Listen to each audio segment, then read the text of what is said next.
Halo sahabat Indonesia dimanapun saja berada. Hari ini kita akan bikin konten baru lagi dengan judul Menemani Mayat di Dalam Kubur Selama 40 Hari. Saksikan terus konten baru kami ini. Jangan sampai ketinggalan. Kami ada karena Anda. Dadah. Halo sahabat Indonesia dimanapun saja berada. Ya, hari ini kita bikin konten lain lagi ya, yang judulnya Menemani Mayat di Dalam Kubur. Sahabat Indonesia dimanapun saja berada, apakah Anda berani menemani mayat dalam kubur?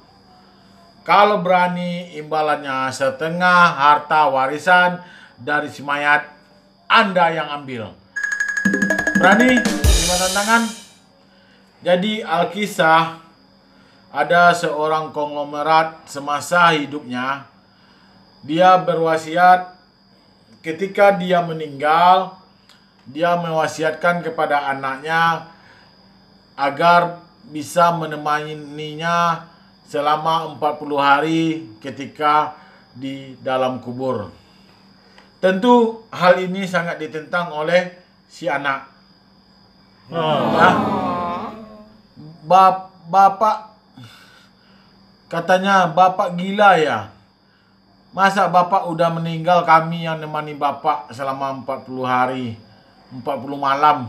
Kami tidak sanggup, Pak, kata si anak. Karena si anak tidak sanggup, si konglomerat ini memanggil semua adik-adiknya. Dia sampaikan wasiatnya, kalau ada dari sekian dari adik-adiknya yang sanggup, berani menemaninya selama 40 hari, 40 malam di alam kubur, dia akan memberikan setengah dari hartanya. Ternyata apa yang terjadi, adik-adiknya pun tidak menyanggupi. Oleh karena itu, si konglomerat ini, dia panggillah ajudannya. Ya, dia panggil ajudannya, dia adakan sayembara kepada seluruh pelosok negeri. Barang siapa yang sanggup menemani dia ketika dia meninggal selama 40 hari dalam kubur, maka setengah hartanya akan diberikan. Maka tersebarlah berita di mana-mana, ya, berita bahwa bagi siapa yang berani menemani si konglomerat ini di alam kubur, maka setengah hartanya dia akan berikan.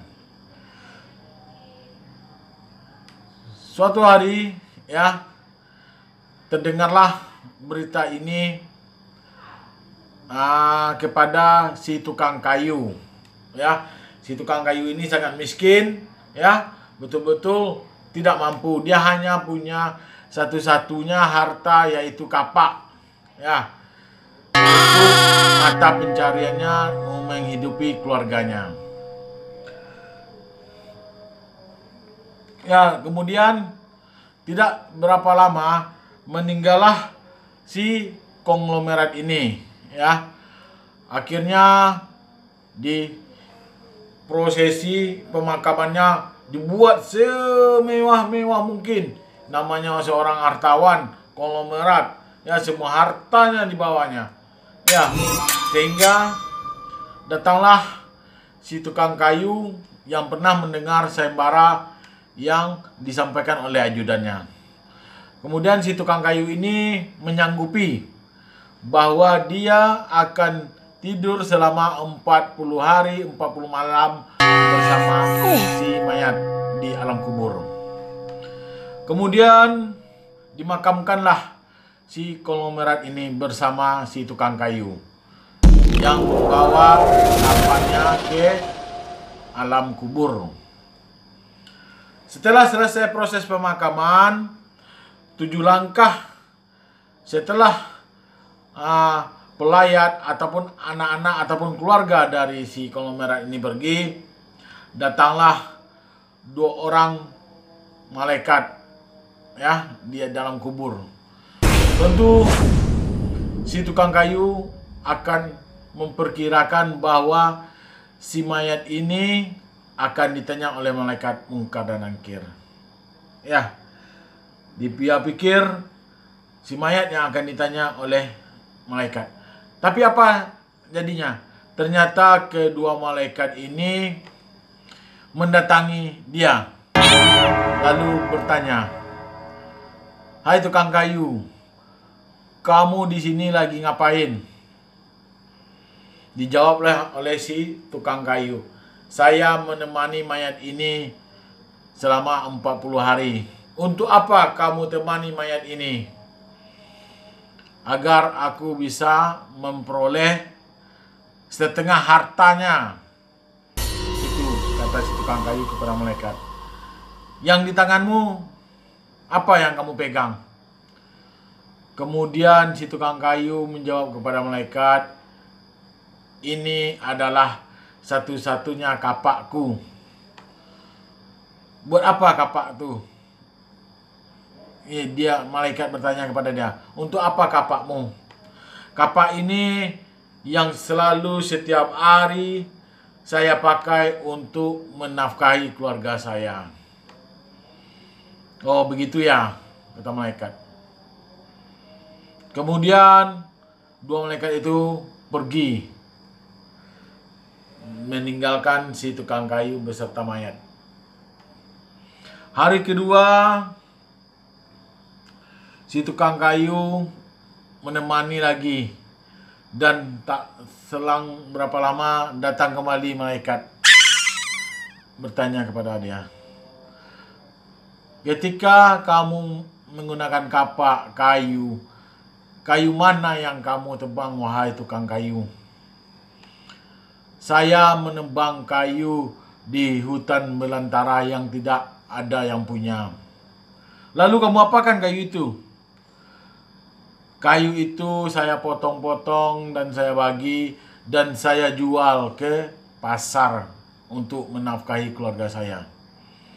Kemudian malaikat bertanya lagi, "Saat kamu memotong kayu, apakah panjangnya sama, beratnya sama, timbangannya sama?" Kata malaikat kepada si tukang kayu.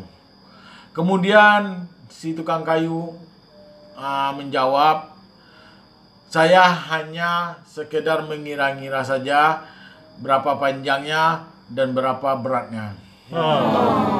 "Yakinkah kamu dengan timbangan yang kamu perkirakan sama berat?" "Saya yakin." Kemudian malaikat tersebut pergi kembali. Kemudian tinggallah si tukang kayu bersama mayat di malam kedua. Kemudian di malam ketiga, malaikat datang lagi dan menanyakan kepada tukang kayu tentang masalah kapak ini. Ya.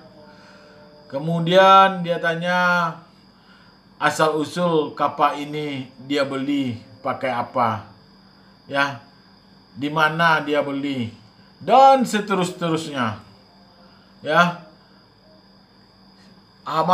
tiap malam datang terus malaikat Mungkar dan Nakir kepada si tukang kayu dan bertanya terus tentang masalah kapak, ya, dari mana dia peroleh kapak ini, untuk apa dia pakai. Terus bertanya sampai akhirnya di malam 30, di malam yang ke-40, semua orang sudah berkumpul di area pemakaman karena dia ingin tahu apa kira-kira kejadian yang menimpa si tukang kayu ini. Pas tepat di malam yang ke-40, ketika malaikat bertanya, tiba-tiba si tukang kayu dia lari ketakutan dan keluar dari pemakaman. Tentu semua orang terkejut. Semua orang ingin tahu kejadian apa yang menimpanya beserta mayat yang ada di dalam kubur. Datang si tukang kayu ini, dia sampaikan kepada semua yang berada di sekitar pemakaman. Dia tidak berminat lagi dengan setengah harta kekayaan yang akan diberikan kepadanya. ambillah untuk kalian semuanya. Saya tidak mau harta lagi. Saya tidak mau harta. Akhirnya si tukang kayu berlari kencang menuju rumahnya. Tentu sang istri tiba-tiba terkejut. Ada apa gerangan suaminya? Maka dia ceritakanlah kejadian yang sesungguhnya. Bahwa dia tidak mau harta itu lagi. Harta yang dijanjikan setengah untuk dia tidak mau. Kenapa suamiku? Kenapa? Ada apa kejadiannya? Wahai istriku, ketika aku di dalam kubur, aku ditanya hanya masalah kapak yang ku miliki dan yang ku peroleh untuk menafkahi keluargaku. Satu kapak saja aku hampir ditanya 40 hari. Apalagi seandainya aku memiliki harta yang begitu banyak. Tentu masalah ini entah bisa ku jawab entah tidak. Wahai istriku, mulai saat ini kita syukuri saja apa yang ada. Ya, kita syukuri apa yang ada. Memiliki harta yang banyak mungkin bagiku nggak sanggup, kata si tukang kayu, karena pertanggungjawabannya sangat berat. Sahabat Indonesia dimanapun saja berada, ya, mudah-mudahan dengan konten kami yang baru ini bisa menjadi iktibar bagi kita semua, ya. Tukang kayu saja yang mempunyai satu kapak, pertanyaannya begitu banyak, sampai selama 40 hari ditanya tentang masalah kapak. Itu satu harta yang dia miliki. Bagaimana dengan harta kita? Kita punya mobil, kita punya motor, kita punya rumah, dan kita punya anak dan istri, dan itu yang akan dipertanggungjawabkan nanti di akhirat. Nauzubillah min zalik. Hanya Allah saja yang tahu. Mudah-mudahan kita minta ampun kepada Yang Maha Kuasa, ya, agar kita selalu dilindungi dan diberkahinya hidup kita. Oke, sahabat Indonesia dimanapun saja berada, ya, kami selalu mendoakan orang yang selalu menonton video kami ini panjang umurnya, murah rezekinya, dan hidupnya diberkahi Yang Maha Kuasa. Itu saja yang bisa kami sampaikan. Lain waktu kita sambung lagi. Dadah.